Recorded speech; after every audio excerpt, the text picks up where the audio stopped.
नमस्कार दोस्तों, आज 15 मार्च के मुख्य समाचार में आपका स्वागत है, जिसमें सबसे पहली और बड़ी खबर में आपको बताएंगे कि 4 राज्यों में हारेगी भारतीय जनता पार्टी। जी हां दोस्तों, बेहद बड़ी खबर। एनसीपी प्रमुख शरद पवार ने किया है बड़ा दावा, कहा असम को छोड़कर सभी राज्यों में चुनाव हारेगी भाजपा। इसी के साथ दूसरी बड़ी खबर में जिक्र होगा पश्चिम बंगाल का, जहां पर व्हील चेयर से ममता बनर्जी की हुंकार, बोली घायल शेरनी बहुत खतरनाक होती है। और तीसरी बड़ी खबर में आपको बताएंगे कि केंद्र सरकार के खिलाफ संयुक्त मंच ने खोला मोर्चा, कल से पुरजोर विरोध की है तैयारी। दोस्तों, हर एक खबर की गहराई में आपको ले जाएंगे, लेकिन उससे पहले अगर आपको भी ऐसा लगता है कि बेरोजगारी, महंगाई और किसान आंदोलन का मुद्दा भाजपा को बंगाल में धूल चटाएगा, तो आप अभी इस वीडियो को लाइक कीजिए और इस लाल बटन को दबा के चैनल को फ्री में सब्सक्राइब करके घंटी बजाकर कमेंट में लिखिए जय हिंद। दोस्तों, रुक करते हैं तमाम बड़ी खबरों की तरफ। एनसीपी प्रमुख शरद पवार का दावा, असम को छोड़कर सभी राज्यों में चुनाव हारेगी भाजपा। जी हां दोस्तों, एनसीपी प्रमुख शरद पवार ने रविवार को दावा किया कि असम को छोड़कर भारतीय जनता पार्टी बाकी 4 राज्यों में चुनाव हारेगी। उन्होंने कहा कि 5 राज्यों में चुनाव के रुझान से देश को एक नई दिशा मिलेगी। महाराष्ट्र के पुणे जिले के बारामती शहर में संवाददाताओं से बातचीत में पवार ने चुनावी राज्य पश्चिम बंगाल में शक्ति का दुरुपयोग करने के लिए केंद्र सरकार की आलोचना की। महाराष्ट्र की शिवसेना की अगुवाई वाली सरकार में पवार की राष्ट्रवादी कांग्रेस पार्टी भी कांग्रेस के साथ एक घटक है। पश्चिम बंगाल, केरल, तमिलनाडु, असम एवं केंद्र शासित प्रदेश पुडुचेरी में विधानसभा चुनाव मार्च अप्रैल में होने हैं। मतों की गिनती 2 मई को होगी। उन्होंने कहा, 5 राज्यों में चुनाव परिणाम के बारे में आज बात करना गलत है, क्योंकि इन राज्यों की जनता इस बारे में निर्णय करेगी। जहां तक केरल का सवाल है, वाम दल और आकांपा एक साथ आए हैं और हमें स्पष्ट बहुमत मिलेगा। पूर्व केंद्रीय मंत्री ने कहा कि तमिलनाडु में लोग द्रमुक एवं इसके अध्यक्ष एम.के. स्टालिन का समर्थन करेंगे और वे लोग सत्ता में आएंगे। राकांपा प्रमुख ने कहा, पश्चिम बंगाल में केंद्र खासकर भाजपा सत्ता का दुरुपयोग कर रही है और एक बहन पर हमला करने का प्रयास कर रही है, जो राज्य के लोगों के लिए लड़ने का प्रयास कर रही है। उन्होंने कहा, मुझे इस बात में कोई शंका नहीं है कि ममता बनर्जी के नेतृत्व में तृणमूल कांग्रेस सत्ता में बनी रहेगी।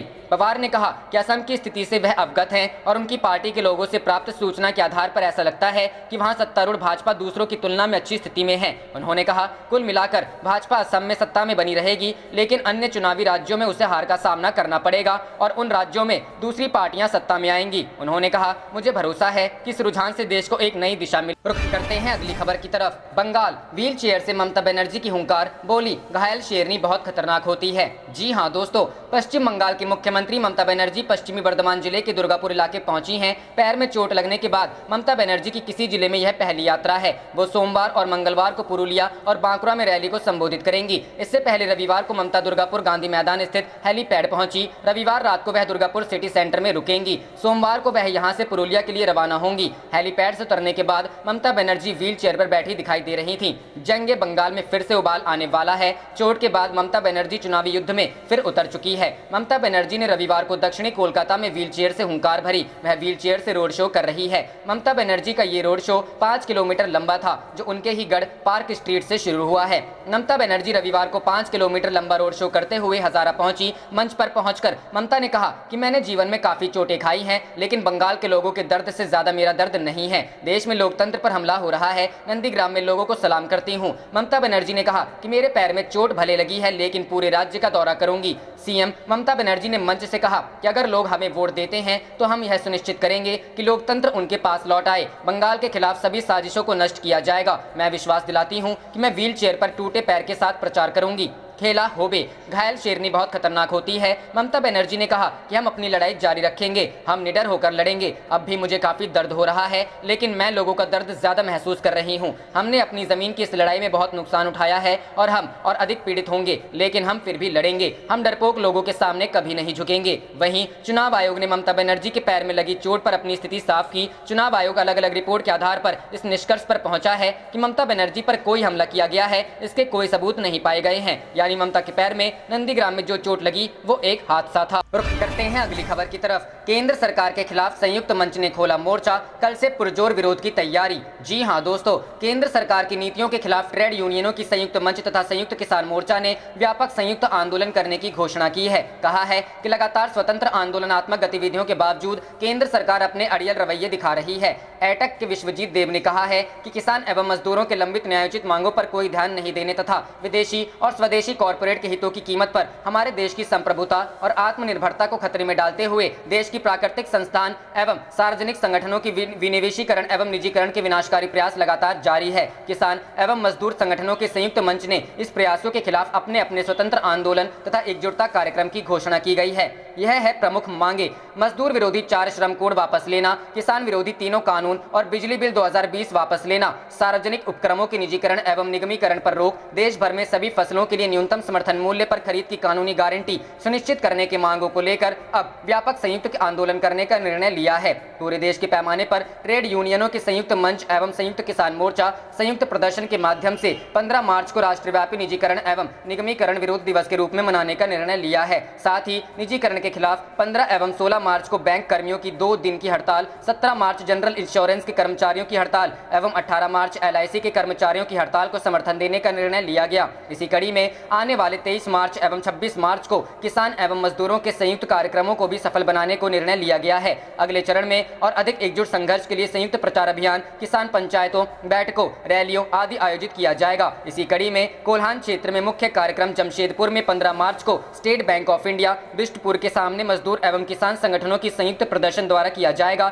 इसके अलावा ग्राहरा, गोरा चाकुलिया, घाटशिला आदि जगह में भी प्रदर्शन किया जाएगा। आंदोलन को सफल बनाने में एटक के अंबुज ठाकुर, विश्वजीत देव, C2 से लोटन दास, भुवनेश्वर तिवारी आदि लगे हुए हैं। रुख करते हैं अगली खबर की तरफ। असम इलेक्शन 2021, योगेंद्र यादव ने की जेल में बंद अखिल गोगोई से मुलाकात, कहा बीजेपी को हराना है मकसद। जी हां दोस्तों, असम विधानसभा चुनाव के लिए प्रचार जोरों पर है। इस बीच एक्टिविस्ट व स्वराज इंडिया पार्टी के प्रमुख योगेंद्र यादव ने रविवार को जेल में बंद राइजर दल के अध्यक्ष अखिल गोगोई से मुलाकात की और लोगों से असम में सत्तारूढ़ बीजेपी को हराने की अपील की। यादव और किसान संघर्ष समिति के नेता सुनीलम ने गोगोई से गुवाहाटी मेडिकल कॉलेज अस्पताल में मुलाकात की। अखिल गोगोई शिवसागर सीट से चुनावी अखाड़े में है। दिसंबर 2019 में नागरिकता संशोधन कानून के खिलाफ प्रदर्शन के दौरान गोगोई को UPA के तहत गिरफ्तार किया गया था और तभी से वह जेल में है। अखिल गोगोई असम के किसान संगठन कृषक मुक्ति संग्राम समिति और 70 अन्य संगठनों द्वारा समर्थित राइजर दल के अध्यक्ष भी हैं। योगेंद्र यादव ने कहा, गोगोई ने पहले 2 चरणों के चुनाव में 86 सीटों पर 19 उम्मीदवार खड़े किए हैं। उनका लक्ष्य यह बीजेपी की हार सुनिश्चित करना है। यादव ने कहा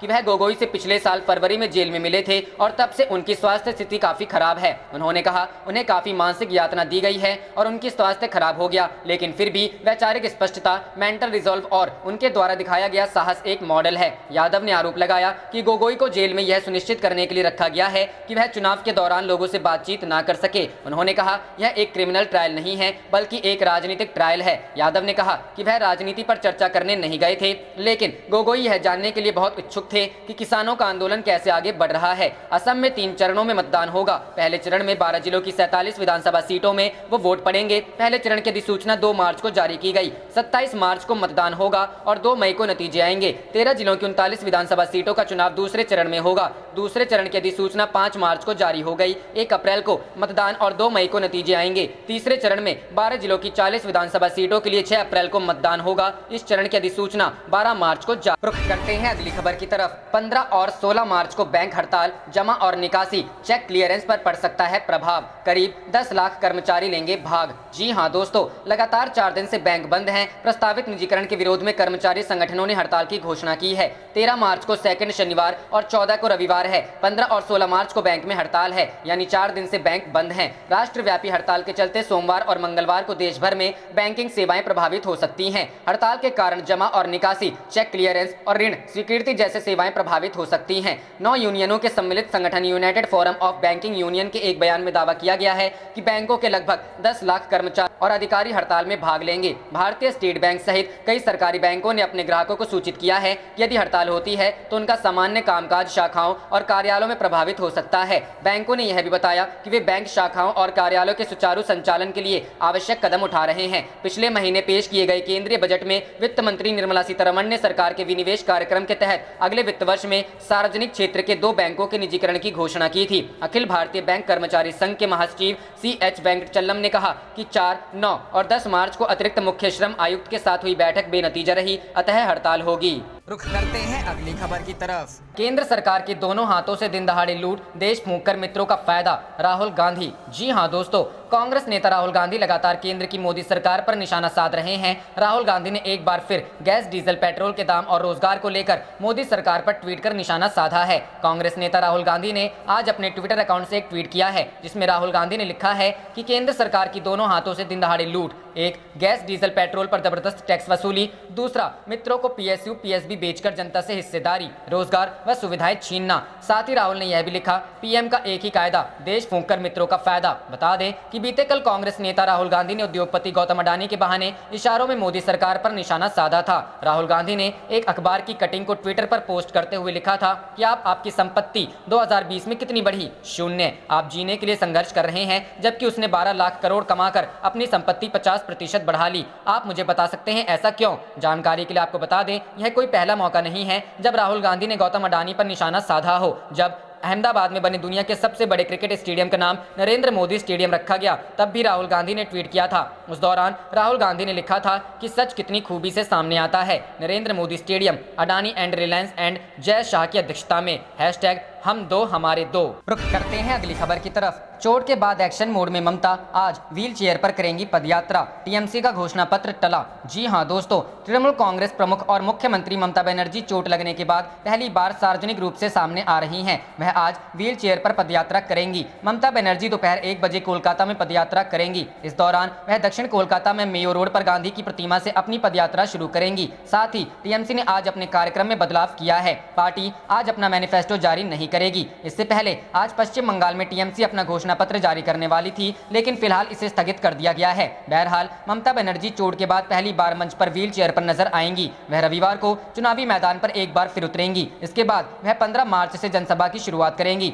ममता 15 मार्च को पुरुलिया, 16 मार्च को बांकुरा और 17 मार्च को झारग्राम में रैली करेंगी। बता दें कि पश्चिम बंगाल की मुख्यमंत्री ममता बनर्जी के चोटिल होने को लेकर विशेष पर्यवेक्षकों की टीम ने निर्वाचन आयोग को रिपोर्ट सौंपी है। रिपोर्ट में कहा गया है कि मुख्यमंत्री दुर्घटना की वजह से घायल हुई हैं। मुख्यमंत्री भारी सुरक्षा के बीच थीं। पर्यवेक्षकों ने किसी भी तरह के हमले की आशंका को नकार दिया है। वहीं मुख्य सचिव आलापन बंदोपाध्याय ने भी निर्वाचन आयोग को अपनी नई जांच रिपोर्ट सौंप दी है। किसान नेताओं का कैंपेन जारी। वहीं पश्चिम बंगाल के चुनाव में किसान आंदोलन की एंट्री हो चुकी है। आज किसान नेता राकेश टिकैत का बंगाल दौरे का दूसरा दिन है, जहां वह सिंगूर में जनसभा करेंगे। इससे पहले नंदीग्राम में राकेश टिकैत ने जनसभा में बीजेपी के खिलाफ वोट करने की अपील की थी। इस दौरान राकेश टिकैत ने खेला होबे की हुंकार भी भरी। रुख करते हैं अगली खबर की तरफ। ममता के जरिए शिवसेना का मोदी पर निशाना। बागिन जब घायल होती है तो और भी आक्रामक हो जाती है। जी हां दोस्तों, शिवसेना ने अपने मुखपत्र सामना के जरिए ममता बनर्जी को बंगाल की बागिन बताते हुए लिखा है कि नंदीग्राम में पश्चिम बंगाल की मुख्यमंत्री ममता बनर्जी घायल हो गई हैं। जब बागिन जख्मी होती है तब वो अधिक आक्रामक और हिंसक हो जाती है। ममता नंदीग्राम में उम्मीदवारी का पर्चा भरने गई थी। कथित रूप से वह हमले में जख्मी हो गई। सामना ने लिखा है कि बीजेपी के महासचिव कैलाश विजयवर्गीय का कहना है कि ममता का ऐसा कहना लोगों की सहानुभूति बटोरने का प्रयास है और इस अपघात की सीबीआई जांच करो। शिवसेना का कहना है कि ममता के पैर में चोट लगी है, उनके पैर में प्लास्टर भी चढ़ा है, लेकिन उस प्लास्टर की सीबीआई इंक्वायरी की मांग पश्चिम बंगाल के चुनाव का सबसे बड़ा मजाक कहा जाएगा। प्लास्टर ममता के पैर में चढ़ा है, लेकिन चिंता बीजेपी को है। ममता के पैर में लगा प्लास्टर भाजपा को कम से कम 10-20 सीटों पर जरूर घायल कर सकता है। रुख करते हैं अगली खबर की तरफ। केंद्रीय एजेंसियां बार बार मुंबई में प्रवेश कर राज्य पुलिस का मनोबल गिराती हैं। संजय राउत। जी हां दोस्तों, दक्षिण मुंबई में मुकेश अंबानी के घर एंटीलिया के बाहर एसयूवी कार में मिले विस्फोटक मामले में राष्ट्रीय जांच एजेंसी द्वारा मुंबई पुलिस के अधिकारी सचिन वाजे को गिरफ्तार किया है। सचिन वाजे की गिरफ्तारी के बाद शिवसेना सांसद संजय राउत का बड़ा बयान सामने आया है। शिवसेना सांसद संजय राउत ने कहा कि हम एनआईए का सम्मान करते हैं, लेकिन हमारी पुलिस ने भी ऐसा किया है। मुंबई पुलिस और एटीएस अच्छी तरह से सम्मानित हैं, लेकिन केंद्रीय एजेंसियां बार बार मुंबई में प्रवेश करती हैं और मुंबई पुलिस का मनोबल गिराती हैं। यह राज्य में अस्थिरता पैदा करती है और मुंबई पुलिस और प्रशासन पर दबाव बनाती है। आगे कहा कि मेरा मानना है कि सचिन वाजे एक बहुत ही ईमानदार और सक्षम अधिकारी हैं। उन्हें जिलेटिन की छड़ें पाए जाने के मामले में गिरफ्तार किया गया है। एक संदिग्ध मौत भी हुई। मामले की जांच करना मुंबई पुलिस की जिम्मेदारी है। किसी केंद्रीय टीम की जरूरत नहीं थी। मीडिया रिपोर्ट के मुताबिक संजय राउत ने यह भी कहा कि एनआईए की जांच से संबंधित जानकारी पहले ही पूर्व सीएम देवेंद्र फडणवीस तक पहुंचती रही। यह राज्य सरकार के लिए अच्छा संकेत नहीं है। एनआईए को इस मामले की जांच महाराष्ट्र सरकार पर दबाव बनाने के लिए दी गई है। एनआईए का उपयोग महाराष्ट्र सरकार पर दबाव बनाने के लिए किया जा रहा है। देवेंद्र फडणवीस को एनआईए की जांच की जानकारी मिलती रही। बतौर नेता विपक्ष 1.5 साल बाद उनका खोया हुआ आत्मविश्वास लौटा है। रुख करते हैं अगली खबर की तरफ। एफआईआर की कॉपी ट्वीट कर अखिलेश यादव ने लिखा, हारती बीजेपी की हताशा का प्रतीक। जी हां दोस्तों, समाजवादी पार्टी के राष्ट्रीय अध्यक्ष और पूर्व मुख्यमंत्री अखिलेश यादव के खिलाफ मुरादाबाद में दर्ज हुई एफआईआर को लेकर भी सियासत शुरू हो गई है। जहां अखिलेश यादव ने एफआईआर की कॉपी जनता के लिए ट्वीट कर लिखा है कि जरूरत पड़ी तो राजधानी लखनऊ में इसकी होर्डिंग भी लगवाई जाएगी। साथ ही कहा कि एफआईआर हारती हुई बीजेपी की हताशा का प्रतीक है। उधर प्रदेश के कानून मंत्री ब्रजेश पाठक ने कहा कि पत्रकार भाइयों के साथ बदसलूकी बर्दाश्त नहीं की जाएगी। दरअसल शनिवार को मुरादाबाद में अखिलेश यादव की प्रेस कॉन्फ्रेंस में आए पत्रकारों से मारपीट की गई, जिसके बाद अखिलेश यादव के खिलाफ मुकदमा दर्ज किया गया। उनके खिलाफ पत्रकार से मारपीट के मामले में आईपीसी की धारा 147, 342 और 323 के तहत मुकदमा दर्ज किया है। उधर सपा जिलाध्यक्ष जयवीर सिंह यादव ने भी पत्रकारों पर मामला दर्ज कराया है। पुलिस ने धारा 160, 341, 332, 353, 504, 499, 120 बी के तहत 2 नामजद पत्रकारों पर मामला दर्ज किया है। बता दें, सपा सुप्रीमो अखिलेश यादव गुरुवार को मुरादाबाद पहुंचे थे। वहां वे विधायक मोहम्मद फहीम के घर पहुंचे। इस दौरान पूर्व मंत्री और एसपी कार्यकर्ताओं के बीच नोकझोंक देखने को मिली। फिर प्रेस कॉन्फ्रेंस के बाद अखिलेश यादव के सामने ही सपा कार्यकर्ताओं का दंगल देखने को मिला। इस धक्का मुक्की में न्यूज 18 के पत्रकार भी फंस गए, उन्हें भी चोटें आई हैं। हंगामे के दौरान कई पत्रकारों के मोबाइल कैमरे भी टूटे। इसके बाद अखिलेश यादव ने मुरादाबाद के ही एक होटल में प्रेस कॉन्फ्रेंस की थी। यहां एक पत्रकार के सवाल जवाब में अखिलेश यादव ने कहा कि कभी सवाल बीजेपी से भी पूछ लिया करो, क्या बीजेपी की ही सवाल पूछोगे। इसके बाद प्रेस कॉन्फ्रेंस समाप्त हुई और कार्यकर्ताओं ने हंगामा शुरू कर दिया। इस दौरान अखिलेश यादव के सामने ही समाजवादी पार्टी के कार्यकर्ताओं और सुरक्षा कर्मियों ने अचानक मीडिया कर्मियों पर हमला कर दिया और होटल से खदेड़ने लग गए। समाजवादी पार्टी के कार्यकर्ताओं ने पत्रकारों पर पक्षपात करने का आरोप लगाया। मीडिया कर्मियों पर हमले से पत्रकारों में भारी रोष देखने को मिला। रुख करते हैं अगली खबर की तरफ। बंगाल पहुंचा आंदोलन की लपटें, टिकैत ने बीजेपी को हराने की अपील की, शुभेंदु को बताया भगोड़ा। जी हां दोस्तों, पश्चिम बंगाल में राजनीतिक लड़ाई एक नई मोड़ पर खड़ी होती नजर आ रही है, जहां सत्ता पर काबिज होने के लिए साम, दाम, दंड और भेद का उपयोग किया जा रहा है। इस लड़ाई में एक तरफ टीएमसी है तो दूसरी तरफ बीजेपी है, जो नित्य एक दूसरे पर प्रहार करने से नहीं चूकती है। इसी कड़ी में किसान आंदोलन के अगुवा नेता राकेश टिकैत ने आज नंदीग्राम से बीजेपी के खिलाफ ताल ठोक दिया है। बता दें कि राकेश टिकैत ने अपने संबोधन में कहा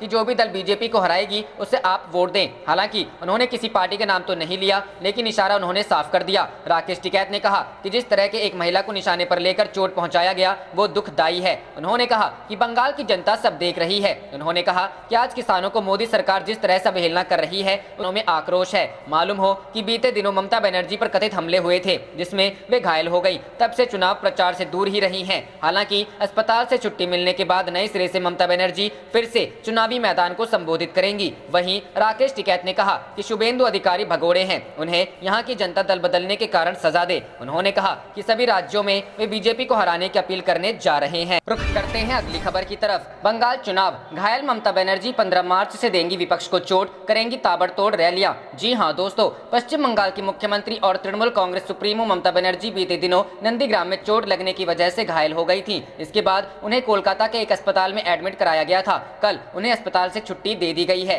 जब वह अपने घर के लिए अस्पताल से निकली तो व्हील चेयर पर बैठी हुई थी। उनके पैर में पट्टी भी बंधी थी। इस बात की संभावना अधिक है कि डॉक्टर ने उन्हें आराम की सलाह दी होगी। चुनाव सिर पर हो और एक सत्तारूढ़ पार्टी की मुखिया यूं भला घर में कैसे बैठी रह सकती है। खबर आ रही है कि नंदीग्राम में घायल हुई ममता ने 15 मार्च से बंगाल के सियासी अखाड़े में विपक्षी दलों को चोट पहुंचाने का मन बना लिया है। इसके लिए कार्यक्रमों को अंतिम रूप दिया जा रहा है। टीएमसी सुप्रीमो ममता बनर्जी 15 मार्च से बंगाल के सियासी अखाड़े में हुंकार भरती हुई दिखने वाली है। उनकी पहली रैली 15 मार्च को पुरुलिया में होने वाली है। इसके अलावा वह 16 मार्च को बांकुरा और 17 मार्च को झारग्राम में अपनी पार्टी के प्रत्याशियों के लिए वोट मांगती हुई दिखेंगी। सहानुभूति वोट बटोरने की होगी कोशिश। यह माना जाता है कि राजनेता सियासत में हर घटना को भुनाने की कोशिश करते हैं। ममता बनर्जी तो बीच चुनाव में घायल हुई हैं, वह भी इस मौके को हाथ से जाने नहीं देंगी। उन्होंने खुद इसके संकेत भी दिए थे। ममता बनर्जी का जब कोलकाता के अस्पताल में इलाज चल रहा था तो उन्होंने अपने समर्थकों के लिए एक वीडियो जारी किया था, जिसमें उन्होंने शांति बनाए रखने की अपील तो की ही थी,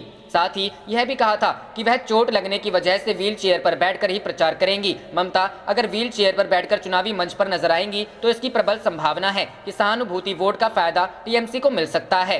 क्या कहा था ममता बनर्जी ने? मुख्यमंत्री ममता बनर्जी ने अस्पताल से अपने समर्थकों के लिए जो वीडियो जारी किया था उसमें उन्होंने कहा था, मुझे अपने अगले 2 से 3 दिनों में जमीन पर वापस लौटने की उम्मीद है। चोट फिर भी बरकरार रह सकती है लेकिन मैं मैनेज कर लूंगी। मैं एक भी मीटिंग ड्रॉप नहीं करूंगी। हो सकता है कुछ दिनों के लिए मुझे व्हीलचेयर की मदद लेनी पड़े। मैं आपका सपोर्ट चाहती हूँ। रुख करते हैं अगली खबर की तरफ। कोरोना ने फिर बिगाड़े हालात। देश में 78 दिनों बाद 23,000 से ज्यादा नए केस। कई हिस्सों में लॉकडाउन और नाइट कर्फ्यू की वापसी। जी हाँ दोस्तों, देश में कोरोना संक्रमण के आंकड़े एक बार फिर डराने लगे हैं। तमाम उपायों के बावजूद महाराष्ट्र समेत 6 राज्यों में स्थिति नियंत्रण में नहीं आ रही है। इन राज्यों के चलते देश में 2.5 महीने बाद पहली बार एक दिन में 23,000 से ज्यादा नए मामले सामने आए हैं। 100 से ज्यादा मरीजों की जान भी गई है। सक्रिय मामले भी 2 लाख के करीब पहुंच गए हैं। इसके चलते देश के कई हिस्सों में लॉकडाउन की वापसी हो गई है। यही नहीं, कई शहरों में नाइट कर्फ्यू भी लगाया गया है। साथ ही स्कूलों को फिर बंद करने की नौबत आ गई है। फिर हुई लॉकडाउन की वापसी। देश के 6 राज्यों महाराष्ट्र, पंजाब, केरल, गुजरात, तमिलनाडु और कर्नाटक में सबसे ज्यादा मामले सामने आ रहे हैं। महाराष्ट्र में एक बार फिर लॉकडाउन की वापसी हो रही है। आप देख रहे थे आपका अपना चैनल जय हिंद जय भारत।